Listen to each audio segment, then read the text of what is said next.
Probably took another 2 or 3 months before it came. So there was no meeting? Till today, nobody picked up the phone, called me, or wrote to me personally and said, here's the issue you have, here's what's going to happen. But that site we bought in 2006, 18 years ago, and we paid $17 million in 2006. We borrowed $30 million to develop that beach. The pain and the hurt is that we spent $30 million developing the infrastructure on that beach. So finally, Ndị Igbo are bringing their businesses back to Southeast. I'm so excited. I'm really happy because Landmark Africa Group has signed a 35-year agreement with the Enugu state government to take over the management of Nike Lake Resort, and maybe probably changing the name from Nike Lakes Resorts to Landmark Africa Group. Who knows? One of Enugu's most iconic tourism sites. This is really massive. This partnership is all about turning the 150-hectare resort into a top-class destination for tourism, leisure, and of course, good business. The plan is very big. The revamped resort is expected to attract over 3 million visitors. Could this be true?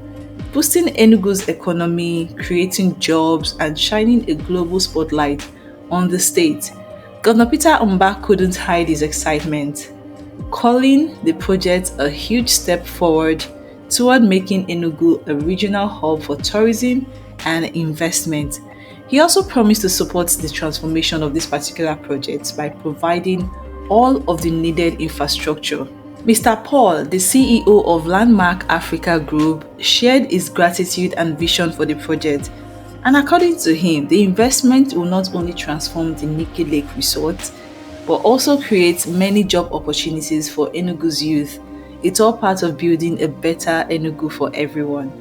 This new venture is a big move to Landmark Africa Group after facing serious challenges in Lagos.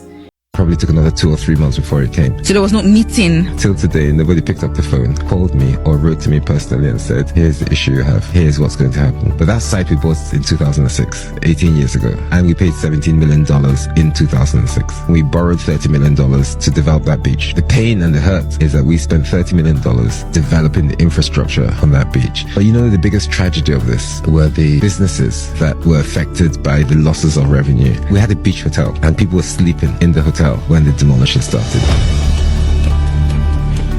We didn't have time to take the fridges from the rooms, the TVs from the walls, the mattresses from the beds, the pictures on the walls. We didn't have time to take the plates from the kitchen. There were guests in the pool. There were over 160,000 members on the beach. And someone has decided, or a set of people have decided, that a road infrastructure project is more important than socio-economic activity along that 700-kilometer coastline. Look, unfortunately, I was the first kilometer. Were you compensated for this? Not a penny. Till date, we haven't been compensated. Is there a promise? Nobody has written to me and promised.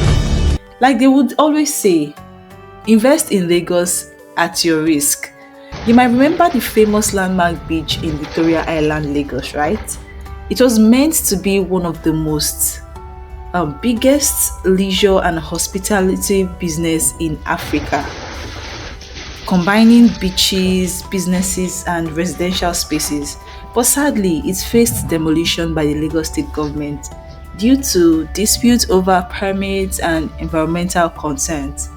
Things got even tougher in April 2024 when the federal government of Lagos announced the construction of a massive 700-kilometer Lagos-Calabar coastal highway and handled by the Minister of Works, David Umahi.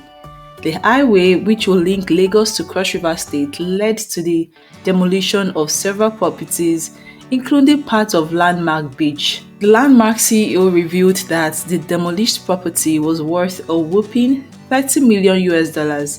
But here's the silver lining here. Landmark Africa is bringing its investment back home to the east.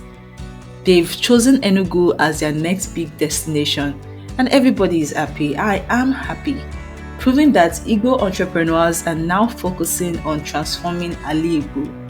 And as always, I, Faith Carlo, will continue to encourage Ndị Igbo to come home, invest, and make Ali-Igbo better. This has always been my cry. Each time I bring good news like this, at least it makes Ali-Igbo a better, more safe place to live and do business, right? Together we can build a brighter future for our people. Continue to stay tuned to Stable People TV for more updates, and we'll see you in our next video.